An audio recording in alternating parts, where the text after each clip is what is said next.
Hello friends, welcome to Mithuntips. இன்னைக்கு நம்ம சேனல்ல சளி, தொண்டை வலி, இருமல், அதுக்கப்புறமா சுவாச பிரச்சனைகள் இந்த மாதிரியான ப்ராப்ளம்ஸ் எல்லாத்துக்கும் வீட்லயே ஹோம் ரெமெடி எப்படி செய்யலாம்னு தான் பார்க்கலாம். ரொம்ப சின்ன சின்ன இன்கிரீடியன்ஸ் வச்சு சீக்கிரமாக செய்யக்கூடிய ஒரு ரெமெடி தான் அது. இது குடிக்கிறதுனால நம்மளுக்கு நிறைய நன்மைகள் ஏற்படும். அதுவும் இப்போ இருக்க கரண்ட் சிச்சுவேஷனில் பார்த்திங்கன்னா வைரஸ் எதுவும் அஃபெக்ட் ஆகாமல் இருக்கிறதுக்கு நம்ம இம்யூனிட்டி பவர் இன்க்ரீஸ் பண்ணுறதுக்கு ரொம்பவே ஹெல்ப்ஃபுல்லாக இருக்கும்.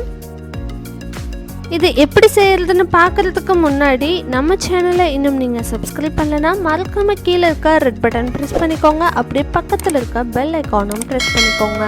அப்போ தான் நம்ம சேனலில் போடுற வீடியோஸ் நோட்டிஃபிகேஷன்ஸ் எல்லாம் நீங்கள் மிஸ் பண்ணாமல் பார்க்கலாம். வாங்க வீடியோக்குள்ளே போகலாம். இந்த கஷாயம் செய்யறதுக்கு முதல்ல நம்ம 2 கிளாஸ் அளவுக்கு தண்ணி சேர்த்திக்கலாம்.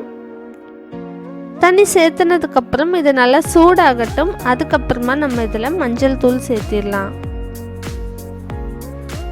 இந்த கஷாயம் பார்த்தீங்கன்னா நார்மலாக சளி பிடிச்சிருக்கவங்க மட்டும்தான் குடிக்கணுமான்னு கேட்டால் கண்டிப்பாக இல்லை. நம்ம இம்யூனிட்டி பவர் இன்க்ரீஸ் பண்ணுறதுக்காக வீக்லி த்ரைஸ் இதை குடிக்கலாம். இப்போ தண்ணி நல்லா சூடாயிருச்சு. இந்த ஸ்டேஜில் 1/2 டீஸ்பூன் அளவுக்கு மஞ்சள் தூள் சேர்த்துக்கலாம். சேர்த்துட்டு நல்லா கலந்து விட்டுக்கோங்க. இப்போ இது நல்லா மிக்ஸ் ஆனதுக்கப்புறமா மஞ்சள் தண்ணி நல்லா கொதிச்சு வரட்டும். அதுக்கப்புறமா மீதி இருக்க எல்லா இன்க்ரீடியன்ஸும் நம்ம இதில் ஆட் பண்ணிடலாம்.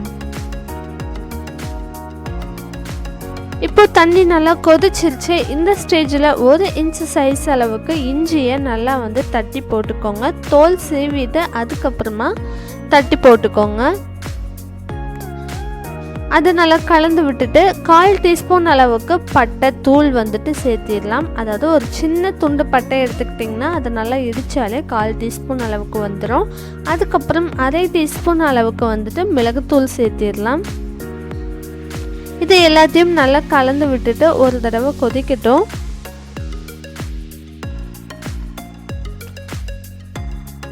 நீங்கள் இதில் இஞ்சியும் மிளகுத்தூளும் பார்த்தீங்கன்னா உங்களுக்கு சளி எந்த அளவுக்கு கட்டியிருக்கோ அதுக்கு தகுந்த மாதிரி ஆட் பண்ணிக்கோங்க. உங்களுக்கு இப்போ தான் ஸ்டார்டிங் ஸ்டேஜ் அப்படிங்கும்போது இதனுடைய காரத்தன்மை கொஞ்சம் அதிகமாக இருக்கும். ஸோ இன்னும் கூட நீங்கள் கம்மியாக சேர்த்திக்கலாம்.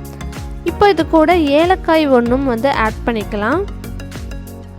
ஏலக்காயும் பார்த்திங்கன்னா நம்மளுக்கு சுவாச பிரச்சனைகள் எல்லாமே சரி பண்ணிடும். அதுக்கப்புறம் ரொம்ப அதிகமாக இருமல் எடுக்குது அப்படிங்கும்போது உங்களுக்கு அதிகமாக இருமல் எடுக்கிறதுனால நெஞ்சிலேயோ அல்லது வயிற்றுலேயோ வலி ஏற்படும். ஸோ அந்த மாதிரி நேரத்தில் ஏலக்காயை நம்ம வெறும் வாயிலேயே கூட வச்சு சாப்பிட்லாம், அல்லது இந்த மாதிரி கஷாயமில் ஆட் பண்ணி கூட சாப்பிட்லாம். அதுக்கப்புறமா மூடி வச்சு 5 நிமிஷம் லோ டு மீடியம் ஃப்ளேமில் குக் பண்ணி எடுத்துக்கோங்க. இப்போ அது கூட உங்களுக்கு எந்த அளவுக்கு இனிப்பு தேவைப்படுமோ அதுக்கு தகுந்த மாதிரி நாட்டு சர்க்கரையோ அல்லது தேனோ சேர்த்திக்கோங்க. இப்போ நம்ம சர்க்கரையும் ஆட் பண்ணதுக்கப்புறமா நல்லா கொதிச்சிருச்சு. இப்போ நம்ம ஸ்டவ் ஆஃப் பண்ணிடலாம்.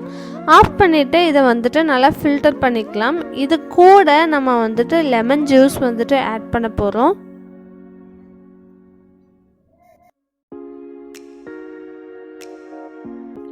இப்போ ஒரு கிளாஸில் 1/2 லெமன் நான் ஏற்கனவே பிழிஞ்சு வச்சுருக்கிறேன். அதை வடிகட்டி சேர்த்திக்கலாம்.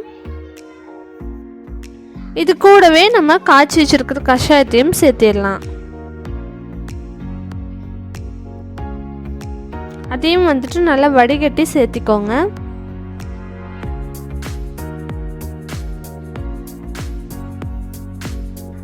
இப்போ நம்ம காய்ச்சிருக்க எல்லா கஷாயத்தையும் ஒரு கிளாஸில் ட்ரான்ஸ்ஃபர் பண்ணி லெமன் கூட நல்லா மிக்ஸ் பண்ணி வச்சிடலாம்.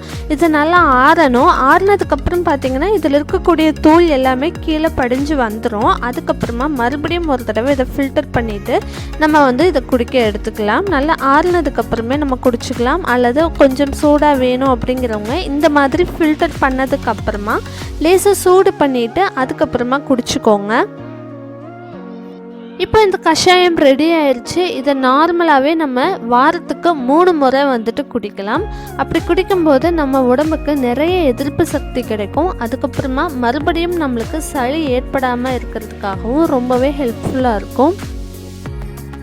ஸோ இந்த ரொம்ப சிம்பிளான ரெமெடி உங்களுக்கு பிடிச்சிருக்கும்னு நினைக்கிறேன். நீங்கள் ட்ரை பண்ணி பார்த்துட்டு எப்படி வந்துச்சுன்னு சொல்லி கீழே கமெண்ட் பண்ணுங்கள். மறக்காமல் நம்ம சேனலை சப்ஸ்கிரைப் பண்ணுங்கள். பிடிச்சிருந்தா லைக் அண்ட் ஷேர் பண்ணுங்கள். தேங்க்ஸ் ஃபார் வாட்சிங்.